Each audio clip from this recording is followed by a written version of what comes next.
Welcome to Centering Spirituality. We are really glad that you're here.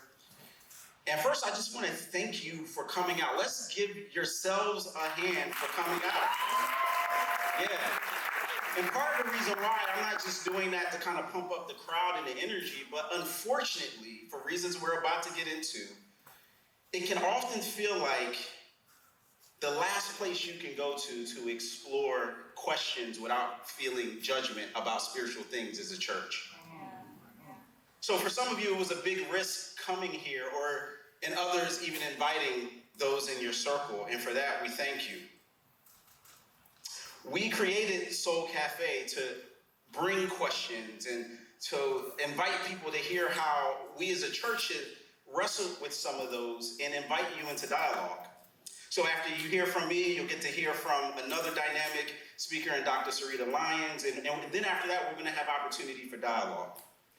And we're going to engage with respect and empathy, not demonizing anyone who is seeking out for truth.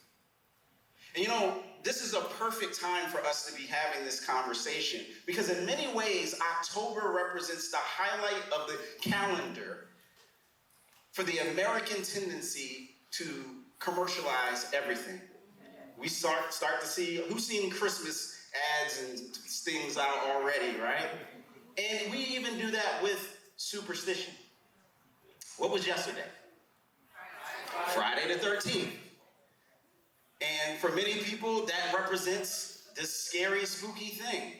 Many go to haunted houses this time of year and horror movies to get entertained and spooked out and scared. But you ever wonder why the horror genre is so popular in this country and why it so frequently invokes spiritual themes with exorcisms and demonically possessed nuns? Am I the only one that's ever asked that question before?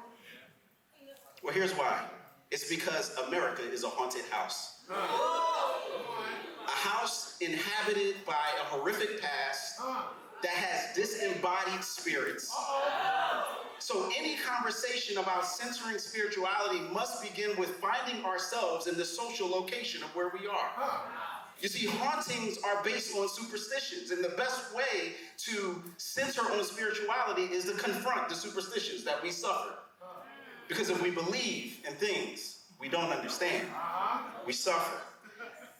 I only have time to explore about 5 of those today, and there are a lot more to go. So here we go. So superstition number 1. Disagreements about spirituality necessarily leads to violence. Now, we are shaped by a Western culture more than we know, even though we don't wake up thinking, wow, I'm shaped by Western culture today.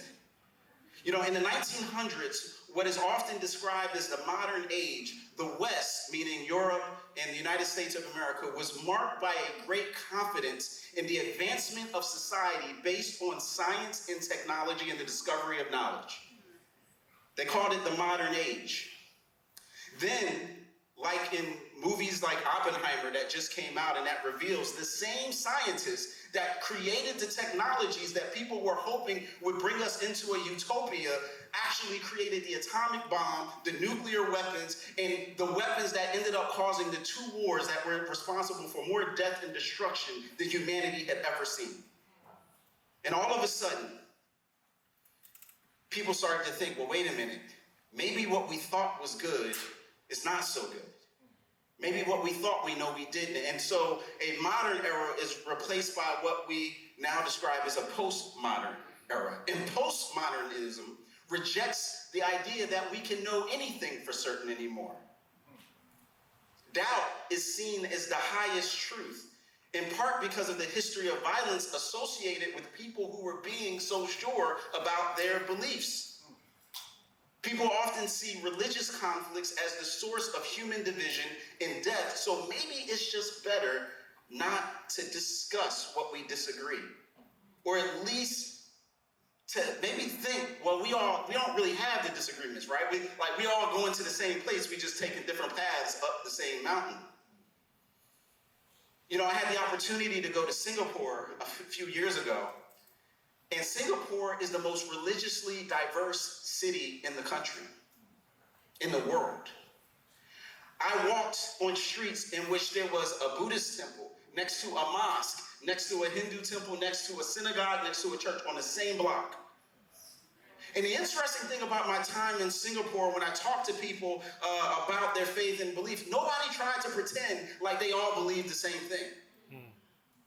They were like, no, we have very different perspectives and different ideas and different practices, but yet that didn't cause them to live in violence because they had a sense of respect for each other. It is a very Western notion to think that we have to pretend like we believe the same things in order to get along. So fact number one is discussing disagreements about spirituality respectfully can lead to greater understanding and peace. We can be civil, respectful, and loving in our disagreements. Doing so is the first practice of centering spirituality because you have to at least come to the table knowing what you believe and how that might be different from something you can gain from someplace else. But because of the legacy of postmodernism, many believe a second superstition. Superstition number two, we're becoming less spiritually inclined and more scientific. Now, your presence alone is evidence of the fact that this might be not so accurate. But a popular assumption in the West has been that as society got more formally educated, they would be less inclined to spirituality, having lived in the West so long and have been enlightened by information over ideas and beliefs. But in spite of these predictions, the opposite is true. The reason that is because humans are innately spiritual creatures. We search for meaning and truth and something that's more than just the material. And the stats bear this out. Each generation that we're seeing more and more, you can show that stat up. Barna, which is a group that looks at trends in America, has actually showed that over time we've seen that 77% of Americans say that they're curious and open about spiritual reality. But the numbers of this search have only increased with technology because we have learned that social media has somehow made us less connected to each other. Working remotely, which was supposed to give us a break, actually causes us more work in busyness because now we have the work with us in our pockets. And the promise that joy and freedom would find us if we just replace church attendance with Sunday sleeping in and brunch have oftentimes left us empty. This is what Justin Brierley, who writes about these issues and has said, the hopes of secularism have fallen flat. The rapid advance of science and technology has turned out to be incapable of delivering on its promise of a flourishing, connected, and happier future. It was a superstition. Now, ironically, the notion that most of the world's population is spiritual only because we are superstitious is evidence that secular humanism is truly the white man's religion. What else do you describe something that says most of the majority of the world, they just kind of are backwards, but as soon as they get access to what it really means to think logically, they'll be like us. We are haunted by the loss of spiritual practices left behind with a yearning for connection that goes beyond the pleasures that sex, money, power, and even a deeper sense of our own identities can fully provide. Fact two is we are growing more open to spirituality, not less. But even though that's true, it is true that more and more Americans are abandoning the institutional church, even as they're open more spiritually and defying its boundaries and kind of looking out for other ways to define spiritual practice. Many still believe in God and practice faith outside of the walls of the church. And many of us are searching for a term called Sankofa. Sankofa is a Twi word from the Akan people in Ghana. It means to go back and get it.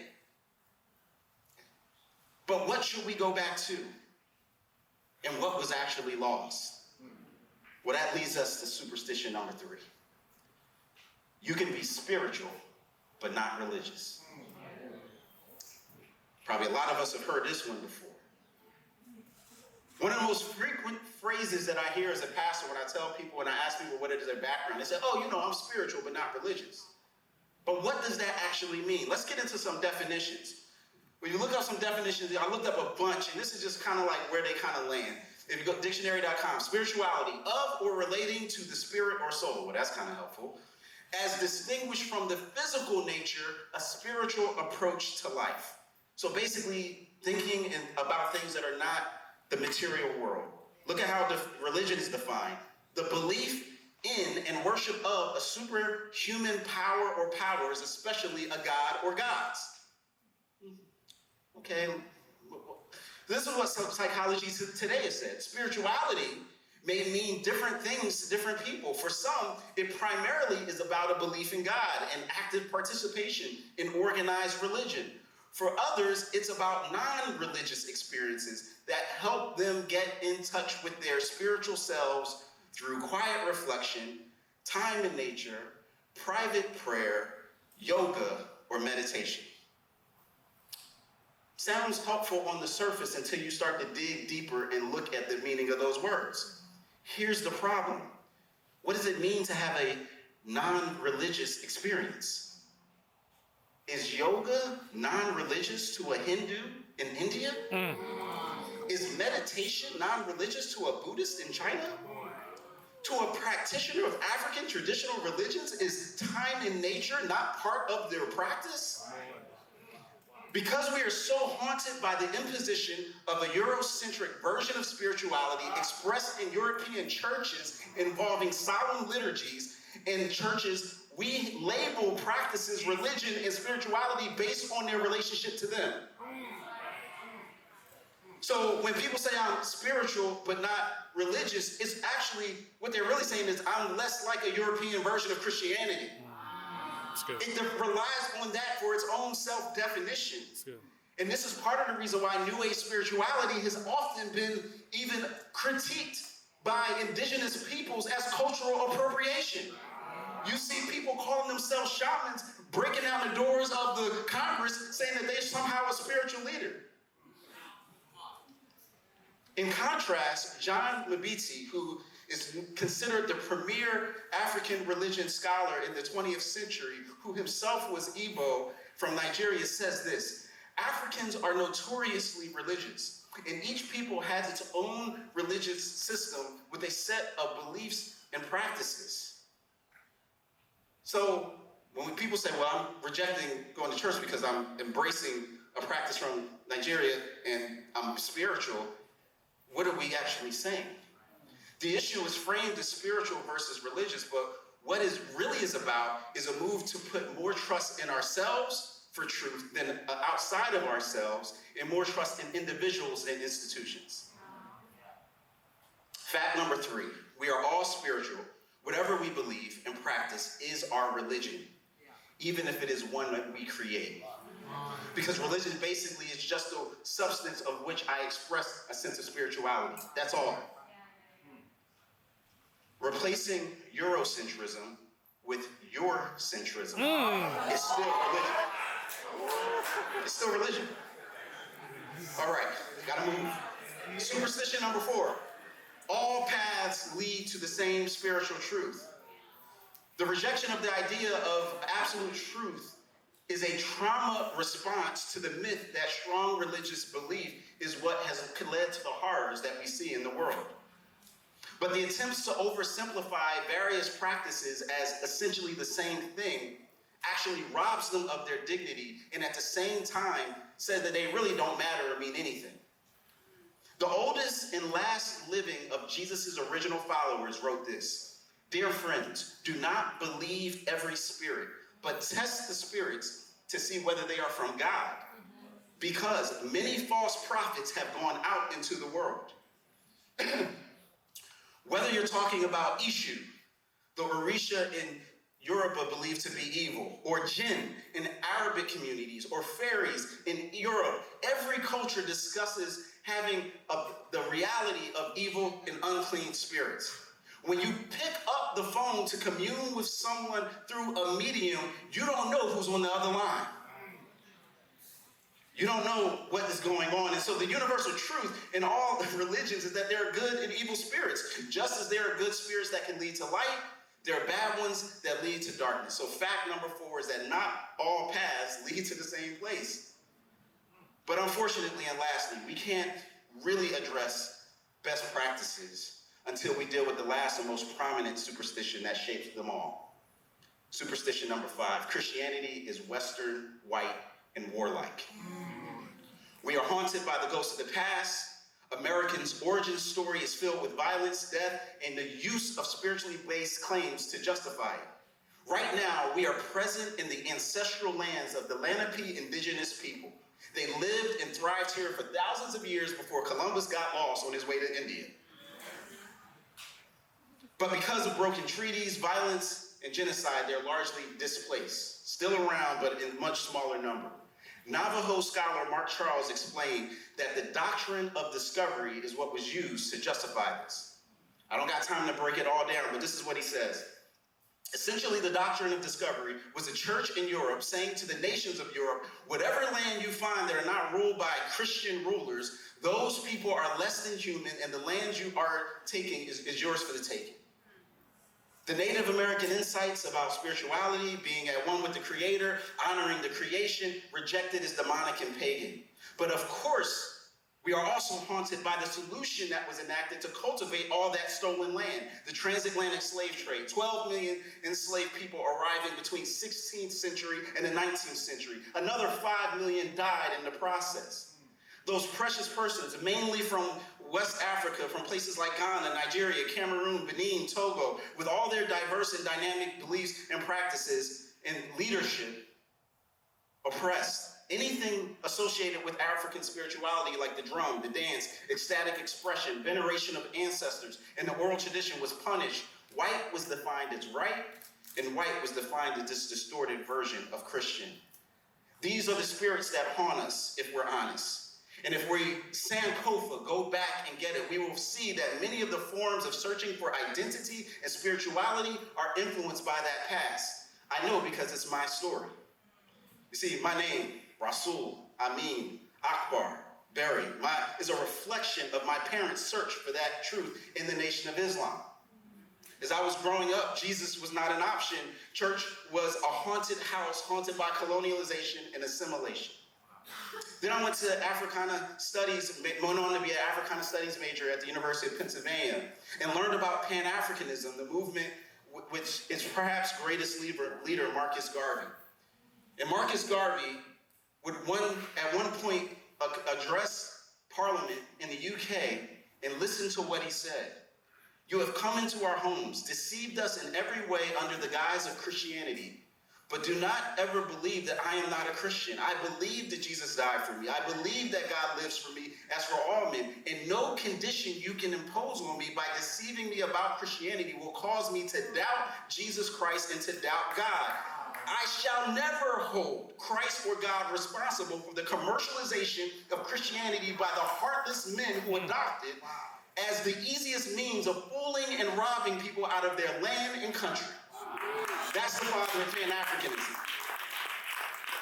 Garvey rooted his justice movement as a part of the legacy of the church in Africa, not introduced by Europe in the 19th century, but by the Ethiopian Coptic church that had it over 1,000 years earlier. So early, in fact, and you got more on this tomorrow if you come and hear the rest of this, but John Mbiti, once again, the African scholar, has said that Christianity in Africa is so old that it can rightly be described as an indigenous, traditional, and African religion. Much of the attraction of the breath prayers, yoga, communing with nature, meditation are rooted in ancient practices that are even affirmed by the church but rejected by Eurocentric assumptions. Jesus encountered this type of haunting himself when he encountered a woman from Samaria. Like many of us in the diaspora, Samaritans had a haunted past too. They were of mixed ancestry that was a sign of their own oppression from the Assyrians. Because of political and religious differences, they had intense beef with the Jews and definitely a rabbi like Jesus. But Jesus engaged with this woman in conversation, and she is shocked that he is even talking to her. But he invites her into this conversation about the long-awaited Messiah and reveals that it is him. And at first she objects, thinking, oh, this is about cultural superiority. Y'all just think y'all better than us. Then she objects based on her own personal past and issues. She's been cast out of her community because of her past. But to all these things, Jesus remarked, the day is coming and is now here where true worshipers will worship him in spirit and truth. Her life was changed that day, and yours can be today by encountering a spirit that is free of whatever is haunting you from the past and can set you free from whatever is haunting you in your past. Like the Samaritan woman, we can all worship in the spirit and in truth. Unlike every other religion and spiritual practice before it, Christianity did not bind itself to a particular culture. In fact, it is the only religion whose base of support has moved multiple times. First in the Middle East, then to East Africa, then to Europe, then to the Western Hemisphere, and now back into the global South. It is important that we explore those teachings to care for ourselves in a world that seems to make us want to embrace anything else and anyone else. Lastly, I'll say this. Vince Mansu, early African scholar of the early African church, says, it is important to recognize and lament the reality of the Western white cultural captivity of Christianity. It is equally incumbent to recall that the Christian faith did not have its beginnings or the totality of its history embedded in white supremacy. Fifth and final truth that I get into is that the Christianity of Jesus is global, multi-ethnic, and a source of peace and justice, just like Marcus said it was. Thank you.